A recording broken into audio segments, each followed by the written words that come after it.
what's going on? Look, we're all here for the Dare Show podcast. We're going to talk music. I'm going to give you a little review. Ooh, I have a review coming up next week for the 24th anniversary. What do you think I should do for? 25th? Maybe 25th anniversary of Patty's Flame album. I'm very excited about that. But anyways, Janet Jackson. Let's talk, you guys. Always leave a comment. I don't care if you share. I don't care if you like the video. I don't care if you like the podcast. Just leave a comment. Go over to YouTube, leave a comment, or I think you can leave a comment on like Spotify, the ratings and Apple ratings or whatever. Check it out. But Janet Jackson, she is the cover girl of Essence, the Essence magazine. I was like, wait, what? And she's also headlining next month. I think she's a part of the first. I looked at the list of people who are going to be there and headlining and stuff, performing. And we have New Edition, Nicki Minaj, Mickey Geist, who is a newer, well, not new, but her fame and recognition is popping up. She's a country singer. I don't know if Patty is still performing, because the things that I've read, it was like the little announcer lady, she was like a Patti LaBelle tribute. I'm like, what the fuck? First she was performing. Maybe she's not performing because I don't think, did she ever? No, she did say she was performing. I don't understand. I guess we'll see. But Janet, she is the Essence magazine cover girl. The pictures look very beautiful, very delicious. Janet and her funky style is very interesting to watch, but she always looks very beautiful, face up for me. Well, boobs up. But they asked her about new music, and they said, the lady was like, where were you with new music? And she says, it's so funny because I see the fans asking, when are we going to get Black Diamond? Will you release it, please? Sometimes things happen that you don't expect to happen, and you have to figure things out.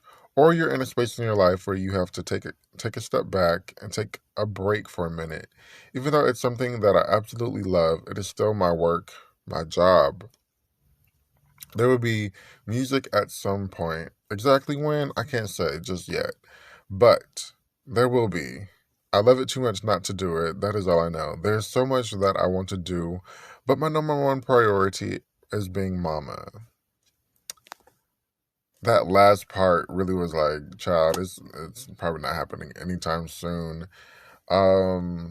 It's funny because she is like, she thought we forgot, she went to The View and was like giving out tickets to the Black Diamond tour and telling us, there's an album attached. She thought we forgot, she went to Jimmy Fallon and the, black lace bra with the beautiful braids. Oh, on The View, that giant beautiful fur. Like she thought we forgot about this tour that she went on, this promotional tour about her album and tour that was supposed to happen, but things aren't looking like that thanks to 2020. She thought we forgot. So new music not really happening, unfortunately. That's what it sounded like. And that's just what pause and reflection happens with a lot of artists. And it's funny because Jessie J was saying she was ready to release this one album very recently, and then she got sick, and then she ended up not liking all of the music or not being a reflection of where she was at. So that this type of stuff unfortunately happens. New music not happening. I'm kind of sad about that. I was ready. I guess, we got to go pop and lock to Rhythm Nation, pop and lock to Together Again. She's like, go listen to the old shit because this new stuff isn't coming out. I just can't believe like we forgot. But anyways, and her being a mother, yeah, that's that's where she's at now. It's so weird for me being, out of like certain focuses, like school or like friends or something like that, being like a teenager, me being present now as a 27-year-old, um, me being present when like all of these other really major stars are either gone or they're older and they're in a different season of their life. Like Janet, like Patty, like Madonna. Like I think I would have wanted to see a Madonna concert. I definitely would want to see a Janet concert. I'm present enough to like be in the hype, be in the moment of like a new Janet album, a new Beyonce album, a new Rihanna album, a new whatever album. But then there's singers like Luther and Whitney and Michael. They're all like gone, and it's so weird not to like been able to be cosmic cognizant to being aware. It's so weird not being aware mentally and being present enough to understand what certain artists bring in their new like music and new stuff. It's just so weird. It's a weird space for me, that I'm not used to. Yeah, okay, let's move along. So Sassy Santana, I was praising him last week for his new song, Booty Booty Booty Booty Booty Booty Booty. I can't even think of the words because I have not listened to it since it came out. But anyways, his new album, his new song Booty came out, but he did like this interview and it totally turned me off. But it's totally like a reflection of him, so I can't be like turned off so much. So this interviewer was like, did you know that the song Crazy in Love is the sample on his new song Booty? And so the interviewer was like, did you know Crazy in Love was sampled by a song called Are You My Woman? Tell Me So by the Shy Lights. Now I know. Well, I'll tell you this. Let me finish. That's the label. He says that's a label question, child. I don't be digging that deep into it. I just be like, what? Hello, my record. Good. Thanks. And then the interviewer says it definitely invokes Beyonce. He says I didn't even know anything about the Shy Lights. I wasn't aware. Beyonce is what I heard. I don't know who the label went through to get that back. To get that back with. I'd have to get back to you with that. I'm sorry. I have no idea what's wrong with me reading recently. Then the interviewer asks, what if she clears it? What if she clear it? What if she clear it? What do you mean cleared it? Oh Lord. And then he says, in my head, I always feel like Beyonce. I always feel like it was Beyonce. I get Ivy Park boxes. I had interactions with Beyonce on the website. All the girls know me. Kelly Rowland did the walk challenge on TikTok. Chloe and Halle follow me. I follow Beyonce. One thing about Beyonce know what's going on in the world. Might not be able to reach her, but she knows what's going on. And then the interviewer says she has that secret Twitter account. She's watching. He says yes, Beyonce knows Santana for sure. I'm turned off completely. He comes off very like conceited, very like selfish. It's all about me and my music, and I don't really care about how it got here or what it has to go through. That's what it's coming off of. And as a music lover and as a music person who's aware of music, and things are always like music is always playing in my head and different melodies and sounds and just different things going on always in my head. It's kind of like weird to hear somebody who is in the industry and who clearly loves the industry and loves rapping and stuff, not knowing where certain songs come from and certain samples. As a music person, I know a good chunk of Dangerously in Love is sampled. Like Dangerously in Love, Crazy in Love is sampled. Naughty Girl is sampled. I think Be Without You and like a couple of the ballads are sampled. I think what's the name? Gift from Virgo, I believe that one is sampled. Daddy might even be sampled, I think. But it's like I love hearing what the producer or whoever created the beat, how they made something old into something new, or just made something new into something old, or just took the track and just rewrote it to it. Like, I was so shocked when the verses happened and Gladys Knight, they played Gladys Knight's Bond, what is it called, Bond movie, Bond theme song. And because that's the track is the same, it's the exact same track to Fantasia's End of Me from her like fourth album or something. They just took the song and just rewrote the lyrics, and it's both are completely incredible songs and completely different songs. So when it comes to like music, I love hearing, Mariah, seeing what Mariah, even though she didn't know some of it, but seeing Mariah use, I don't sample from Where You Wanna Be, that song. I'm forgetting the name of the dude, but and then the I think, Emancipation has some samples, and Memoirs has some samples. It's so interesting. I just find it so fascinating. And then to hear him say, well, I don't really know, and to be honest, I don't really care where it came from. I think Crazy in Love has two samples on it too, if I'm not mistaken. But for him just like scratch it off and just be like, whatever, it's very heartbreaking and it's like, wow, like after this, certain generation, this sort of musical knowledge and wanting to have this musical knowledge is sort of just gone, or doesn't care. Maybe that's just him. I just find it weird, and I don't like it. I know everybody else was talking about the his comments on Blue Ivy's hair, his past comments on Blue Ivy's hair or whatever, and then something else. Oh, in the Twitter threads of people were talking about Beyonce and her secret account. Like, nobody gives a fuck. You're not gonna find it. Shit. Like, who cares that she has a secret account? Can we talk about the more important shit about him not knowing his musical knowledge or even caring? Anyway, let's move along. So it is Pride Month, and last week I talked about Little Nas not being or being snubbed by the Grammys. I mean the EBT Awards. I mean the BET Awards. And so I've talked to a lot of people. I listened to a lot of different, videos and comments on other people, and I guess, the BET Awards can be very homophobic. Even though he won 2 BET Hip Hop Awards, he was only nominated for another 2 BET Awards. He did not win. He performed twice. Like I said last week, they totally brushed him off. Like, 500 people are in the Academy, and they did not think you were worthy enough. What I think Little Nas needs to do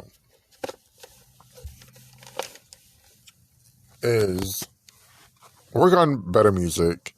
Like I said, he hyped us up for like the summer for his new album. The album came out in like November. He played it for like a month or two, and then he just like disappeared. If I'm not mistaken, he had like the COVID virus.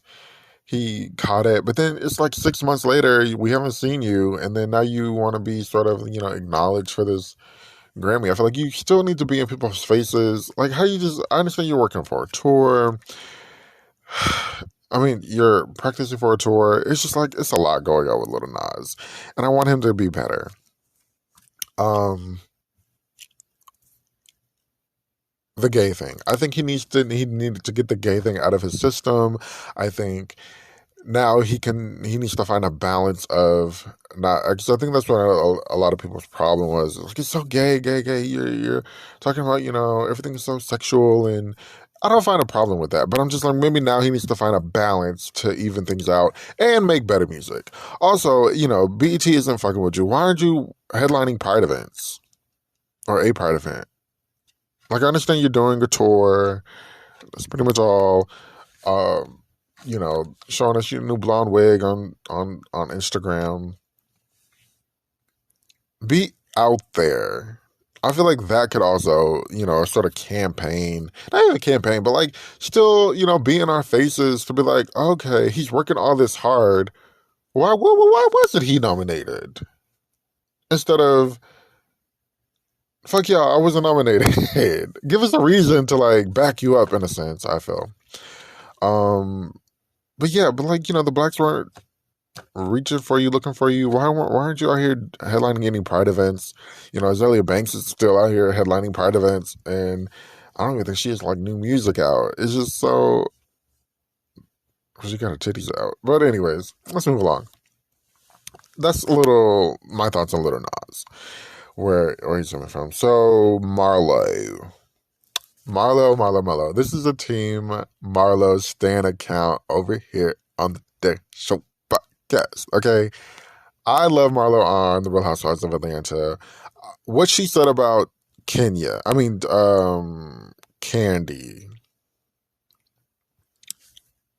It totally. First of all, we're heating it up. I feel like we're in a little bit of a natural. I think it's like episode, 6 or 7. We're in a natural progression of the Real Housewives drama, right?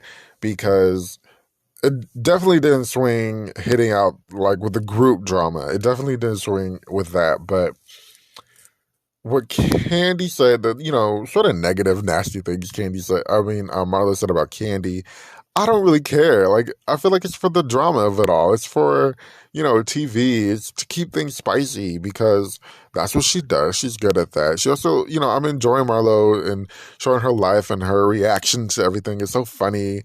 But Candy and her are best. Let me start with one thing. Okay, so Candy and her, they've known each other the longest out of the entire series. Out of everybody on that show, past or present, they've known each other the longest.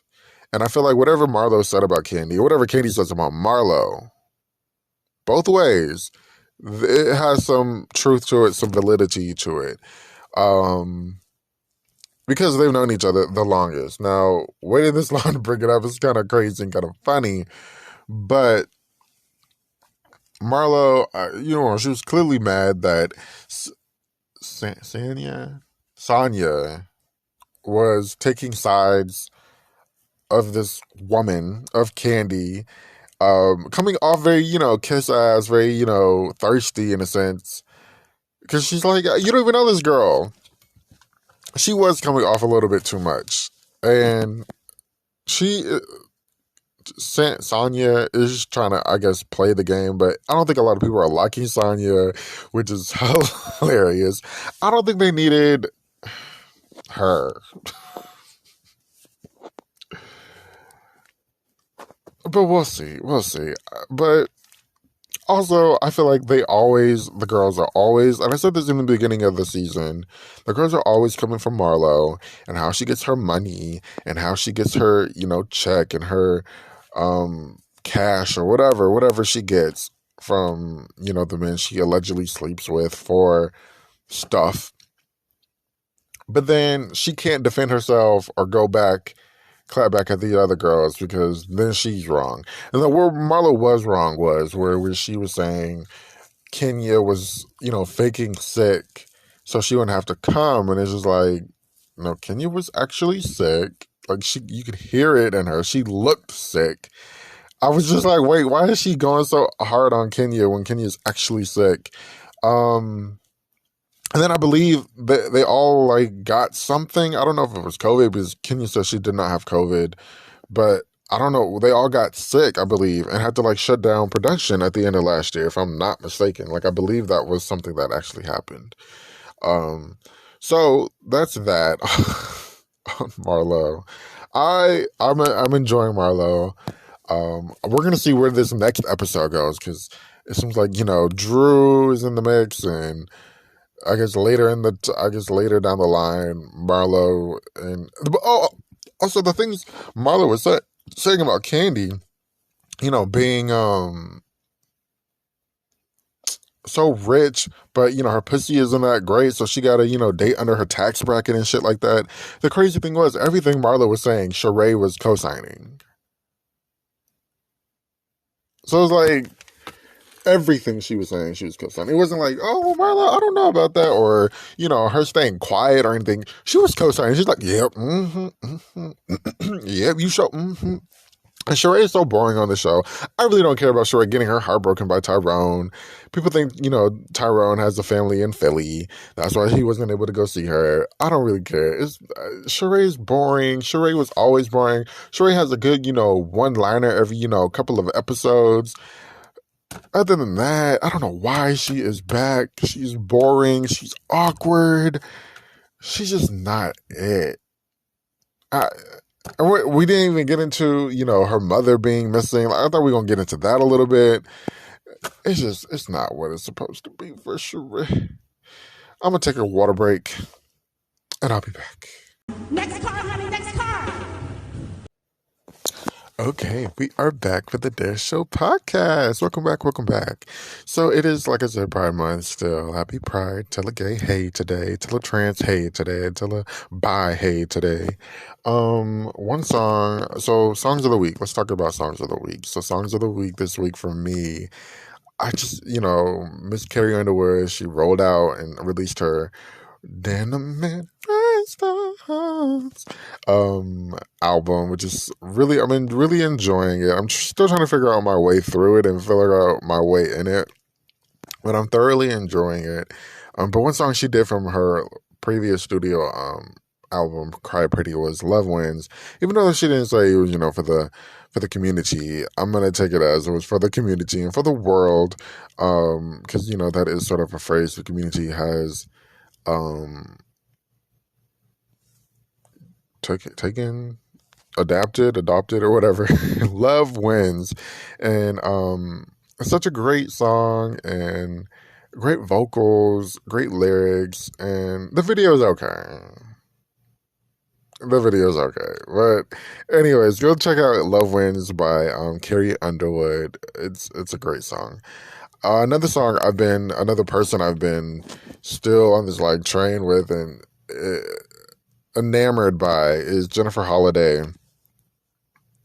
Jennifer has a song from the original Dreamgirls soundtrack where she sings occasionally, and the song is called I Am Changing. And first of all, the song itself is just so sick. It's so beautiful. It's so it really tells the story of Effie so well. And then Jennifer, the way Jennifer sings it now, after I've noticed after Dreamgirls, maybe in the 90s, Jennifer started singing differently, and she started really singing it was visibly emotionally. But like I said, her version is so good, and the way Jennifer just sings this song and pretty much any song, it's just the way she expresses it through her voice. She expresses it through her body. It's jazzy. It's real. It's coming from a real place. And I just go watch it and go listen to it. It's real. I don't even know how to explain it. It's just so good. It's called I Am Changing. Go listen to any live version or any version. I think most of them are live. I don't think she's recorded it, but I love that song. And it just the song takes you on a journey, and she literally physically takes you on a journey. It's such a great rendition. Also shout out to Jennifer Hudson, who is now an EGOT winner. She just previously won her so she won the Oscar, and then she won the Grammy, and then last year, I think it was earlier this year, I keep forgetting, she won the Golden Globe. Wait. Oscar, Emmy. Oh, no, I'm sorry. Not the Golden Globe. The Emmy. That's why I was like, wait, what? The Emmy. She won the Emmy this past, a couple of months ago, I think it was. Or, 6 months ago, maybe? Or, late last year. And it was for producing. Also, she just won the Tony this past Sunday for producing some kind of musical, which is incredible. Shout out to Jennifer Hudson. And it's so funny because she was talking about the she made a post about and congratulated the creator and the writer of the play that won. And then, like, a couple days later, she's like telling us, I'm an EGOT winner. Like, girl, yeah, you're about 2 days behind, but congratulations still. So those are the songs of the week for this week.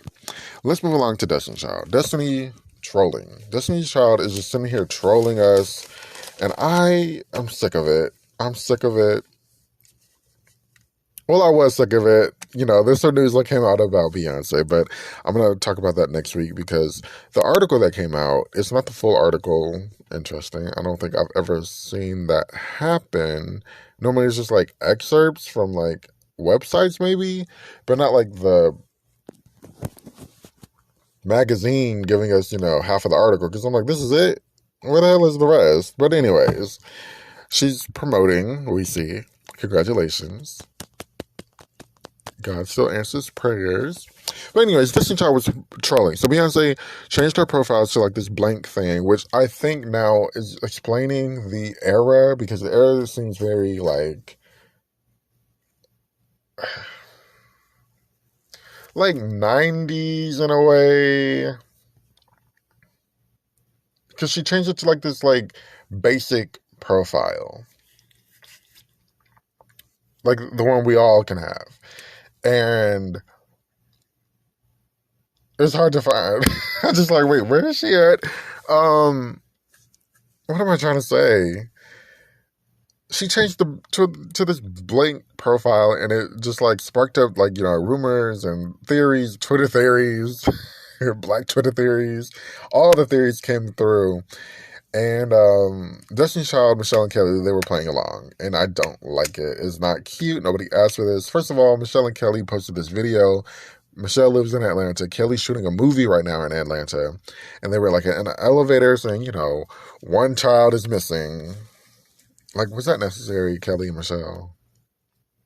And these are all like Instagram stories where, 24 hours later, it's gone.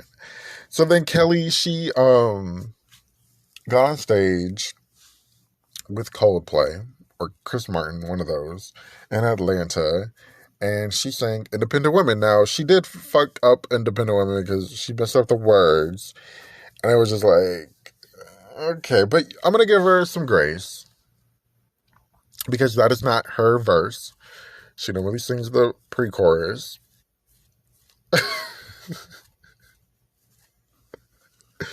I don't know what to say about Kelly. She messed that up. And then Michelle, people were thinking, Beyonce was coming out with, well, I think she is coming out with a new Ivy Park collection. And so Michelle was like, thanks to my Destiny Child sister for sending me another, Ivy Park collection shoe. By the way, how do we get, I want to get some of the boxes, the promotional boxes that they send. The Dare Show would like some more promotional boxes. Okay, let me wrap this up, because sometimes the producers, they get a little antsy, and I'm just like, well, I'm the creator. I can go however long I want. So that's it with Destiny Child trolling us. Let's sneak peek into a little next week. I don't know. She does have a new album coming out July 29th or something like that. So we have a date. This is the first time in a decade that we have a date. Would there be all the songs are explicit? I was shocked about that. Or like 97%, 95% of the songs are explicit. Will there be a Kelly Michelle moment? Will there be a Destiny's Child moment? Because there hasn't been a Destiny's Child moment since the Love Songs album. Everything else has been like featuring Michelle and Beyonce, featuring Kelly and Beyonce, whatever. I don't know. We'll have to wait and see. So let's move along to somebody else who's iconic, but it's not for substance. Her career is not iconic. I mean, her career is iconic. She's iconic. but she doesn't have a lot of substance to her career. And that's J-Lo. J-Lo and her halftime show came out. Don't waste your time. It is so fucking boring. Let me just get this out of the way. I did not know J-Lo's hair was so short. Like, J-Lo has been pumping up them extensions in her hair for a while. And I'm like, oh, I thought her hair was that long. J-Lo's hair is so short. Also, that Versace dress that she initially wore. Sure, it was cute for the times, but that shit is ugly. That's an ugly dress. J-Lo started off, it was like this, it was a sort of wrap up in a documentary about a little bit of her life, mostly her reaction and her in pop culture. Also, her getting ready and in the award season for the Hustlers movie, which I believe was a really good movie. But I believe J-Lo didn't play like a nice character, so I'm just like, okay. If my memory is correct, she was not a good. She started off cool, and then it ended up nasty. Also, getting ready for this halftime performance that she was very vocal about, but we didn't hear anything about this. So, anyways, she starts off saying, she was not the smart one, and she's two other sisters. She was not the smart one. One was smart, and she was not a singer. And I just found that hilarious that, she's not a singer, but there's another singer in the family, and they are the singer of the family, and she was not recognized as the singer. Did she finish high school? Because she brought this story up about her mother wanting her to continue on or finish her education or do something with education. And so Jennifer was like, no, I don't want to. And so she's like, well, if you're going to stay in this house, you need to do education. So Jennifer said she left. So, like, did you finish high school? Or are you talking about, like, furthering your education in, like, college and stuff? Because her mother wanted all of her girls to be independent. And it's interesting, in a way, J-Lo has been independent in a different way. This entrepreneur, dancer realm, entertainment industry realm, where I think, her other sister, I think one is a lawyer, one is, like, in other fields of independency career-wise.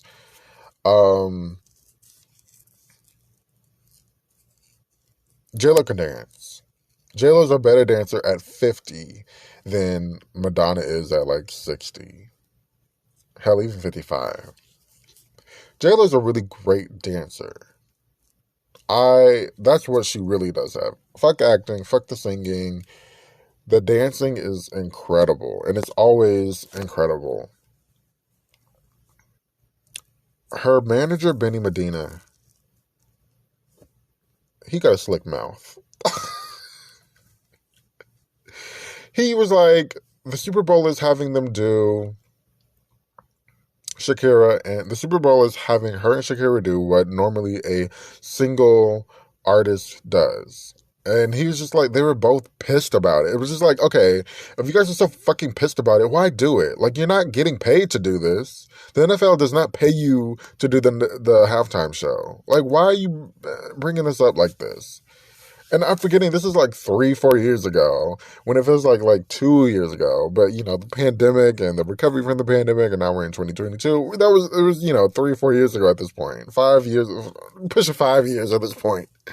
And I'm just like, wait, why is this coming out so late? It was definitely, this whole thing was definitely giving like the Twitter people said, bootleg Beachella on Netflix, because, oh my God.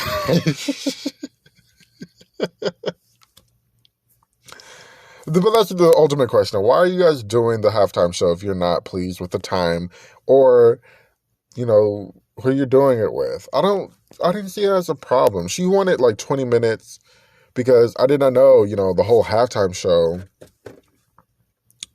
is basically, for the NFL to take a break, and it's like a 40-minute situation. They got to put up the stage, perform, and then take down the stage, and it's all in a timely manner. Because, this is not the J-Lo show. This is not the Beyonce show. This is the halftime show. I mean, this is the sports show. You just featuring it, baby. As much as we, think halftime shows are now, they're not the main character. They aren't coming to see you, Otis.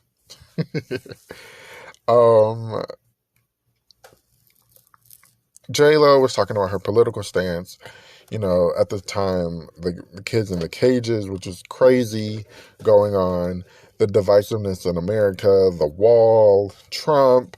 But I'm just like, she's saying all this now in 2022. Was she saying all this back then? Let me know if you guys remember, because I don't remember her saying anything about, the cages and Trump. The cage thing, she wanted to incorporate the cage thing in her show. And I was just like, I don't know if that's the greatest idea. It made it seem like she was coming off literal, but I forgot she ended up doing it because, side note, the heads up at the day before the show, the NFL heads were like, we don't want you to do it. Now, some of this did make sense because we don't want you to do the cages because it was just like a little too literal. But they brought up like Rock Nation beginning to get involved in the NFL. They brought up, NFL team owners backing Trump, and I guess sort of not wanting the backlash from Trump. They end up, like I said, they end up doing the cages thing. But like the Rock Nation, and I guess maybe Rock Nation might have stepped in or something and told the NFL, fuck y'all, J-Lo's doing what she wants. Because J-Lo was like really mad at one point. She was just like, I'm trying to give you substance. I'm trying to give you something to talk about. I'm trying to give you something serious. And you guys are putting me up against the wall every time. Every time I come to rehearsal, it's something negative coming at me. It didn't seem like a collaboration with Shakira, definitely. It seemed like her side, and then, girl, we gotta, do something at the end. J-Lo definitely thinks she is the headliner, I guess because she's an American. And this is like I don't know why she thought she was a headliner. Or more important than Shakira. That's what it just came off as. Maybe we're just seeing it through her perspective. By the way, this is called Halftime on Netflix. But I'm like, J-Lo, like I said, J-Lo's music, her career, it doesn't give substance. Like, we don't look to J-Lo for substance. And she's like talking to this dude, Lenny, or whoever he was. She's like, this blew up on Twitter. She was like, we're not just shaking our asses and belly dancing on stage for 20 minutes. We want to give you something good. And it's just like, oh my God. First of all, you kind of are. Second of all, like, and the reviews that they showed were like, J-Lo cages, J-Lo is a Latina icon or whatever. It was just like J-Lo puts on a performance that women can be proud of. Because I'm like, J-Lo, that's not her career. Her career has been, the men, the love story movies, the booty, the reaction in pop culture, the Latina or lack thereof something. J-Lo's career is not substantial. We don't look to J-Lo, and she hasn't got a hold on, hey, let me turn this around. Let me make this interesting. Let me make this, political. Even though that's not her realm, I think there's still a way to bring a seriousness to your career. There's a way. Let's talk the movie. So she was very excited, about this movie. She was like, after 40, I wasn't getting any movie roles. Hustler. So I think she created and was a part of creating and starring in Hustler. When she did not get the Golden Globe, Benny Medina had a fit. They showed 1 second of Benny. He over there tapping his pen, pissed off. And they only showed 1 second. I'm like, okay, why are we covering for Benny Medina now? He was speaking loudly a few seconds ago. He was pissed. I was like, we need show us all of it. Benedict Medina's a mess. She ended up not getting the Oscar nomination, and she was playing both sides with this. She was like, before the Oscar nomination, she was like, finally, 20 years I've been grinding in this movie game, and I'm finally getting recognition for it, awards wise. Finally, y'all know who I am. And then it happens that she doesn't get the Oscar nomination, and she's like, well, when people come up to you, they don't say, oh, you have 18 Grammys. Oh, you have 12 Oscars. They say, the song you wrote touched my life and changed my heart and blah, blah, blah, blah, blah. Like the, corny shit. It's like, girl, pick a side. Pick a side. By the way, this is all I have for J-Lo. It was boring. Every time we saw her kids, they was like greeting her kids. It seemed like she wasn't ever there. It was like, oh, we're chilling. It's like, oh, hey, Max. No, Emmy was there a lot. Max was not. Also, did they edit like A-Rod out of it? I'm guessing so, because we saw none of A-Rod. Ben did a little, cameo and like interview. But other than that, this was so boring. She could have kept it. The Twitter is lighting her up. They are not here for it. They're saying, Shakira is the real star, the real Latin queen, La Reina. She's the real La Reina. Oh, that's all for the Dare Show podcast this week. Thank you so much for listening. Go over to YouTube, please. You don't have to like it. You don't have to subscribe. But definitely, please check out the video. Leave a comment. I'm on Spotify Music, The Dare Show Podcast. I'm on Apple Podcast, The Dare Show Podcast. I'm on Google, The Dare Show Podcast. I'm on YouTube, The Dare Show. Thank you so much for listening. Let me know what you thought about what I talked about. If you disagree, I know a lot of people disagree about Marlo. They want her like Peach revoked. I'm like, child, Marlo ain't going nowhere. Okay. Thank you for listening, and I'll talk to you next week. Bye. CNC, pride or deep love.